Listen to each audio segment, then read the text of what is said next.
लगातार तनाव बढ़ता ही जा रहा है। इजराइल और हमास के बीच तनाव कम होने का नाम नहीं ले रहा है कि हिजबुल्लाह ने लेबनान से इजराइल की तरफ हमला बोल दिया है।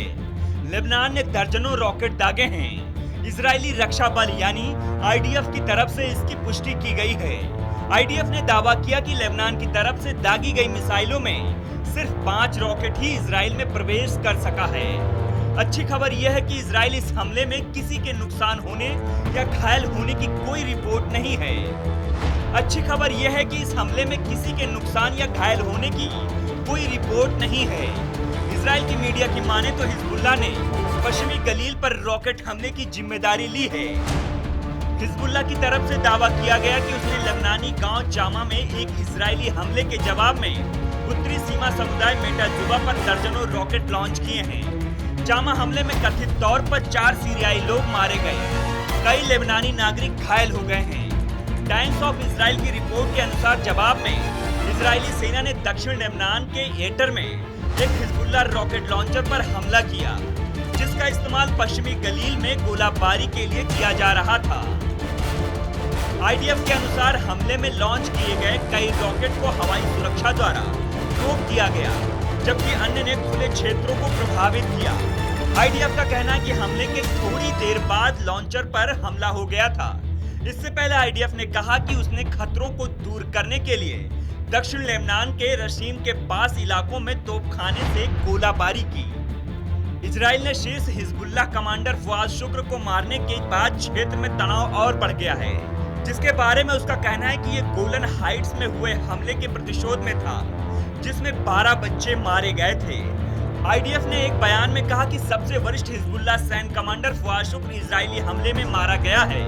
इजराइल रक्षा बलों ने यह भी घोषणा की कि हमास के सैन्य विंग कमांडर मोहम्मद दीफ 13 जुलाई को दक्षिण गाजा पट्टी में हवाई हमले में मारे गए थे।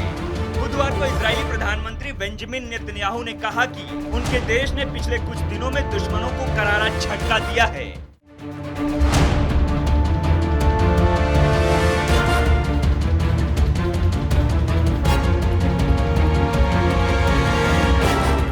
मिडिल ईस्ट में लगातार तनाव बढ़ता ही जा रहा है। इजराइल और हमास के बीच तनाव कम होने का नाम नहीं ले रहा है कि हिजबुल्लाह ने लेबनान से इजराइल की तरफ हमला बोल दिया है। लेबनान ने दर्जनों रॉकेट दागे हैं। इजरायली रक्षा बल यानी आईडीएफ की तरफ से इसकी पुष्टि की गई है। आईडीएफ ने दावा किया कि लेबनान की तरफ से दागी गई मिसाइलों में सिर्फ 5 रॉकेट ही इजराइल में प्रवेश कर सका है। अच्छी खबर यह है कि इजराइल इस हमले में किसी के नुकसान होने या घायल होने की कोई रिपोर्ट नहीं है। अच्छी खबर यह है कि इस हमले में किसी के नुकसान या घायल होने की कोई रिपोर्ट नहीं है। इजराइल की मीडिया की माने तो हिजबुल्लाह ने पश्चिमी गलील पर रॉकेट हमले की जिम्मेदारी ली है।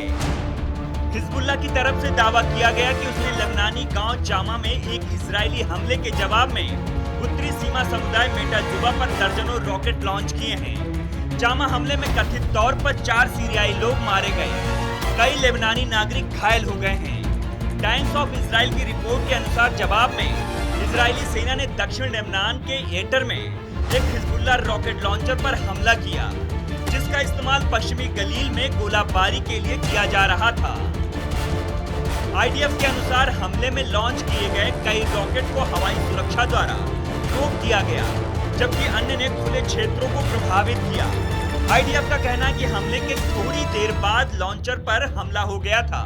इससे पहले आईडीएफ ने कहा कि उसने खतरों को दूर करने के लिए दक्षिण लेबनान के रशीम के पास इलाकों में तोपखाने से गोलाबारी की। इजराइल ने शीर्ष हिजबुल्लाह कमांडर फवाद शुक्र को मारने के बाद क्षेत्र में तनाव और बढ़ गया है, जिसके बारे में उसका कहना है कि ये गोलन हाइट्स में हुए हमले के प्रतिशोध में था, जिसमें 12 बच्चे मारे गए थे।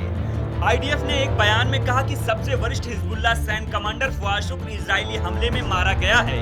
इजराइल रक्षा बलों ने यह भी घोषणा की कि हमास के सैन्य विंग कमांडर मोहम्मद दीफ 13 जुलाई को दक्षिण गाजा पट्टी में हवाई हमले में मारे गए थे। बुधवार को इजरायली प्रधानमंत्री बेंजामिन नेतन्याहू ने कहा कि उनके देश ने पिछले कुछ दिनों में दुश्मनों को करारा झटका दिया है।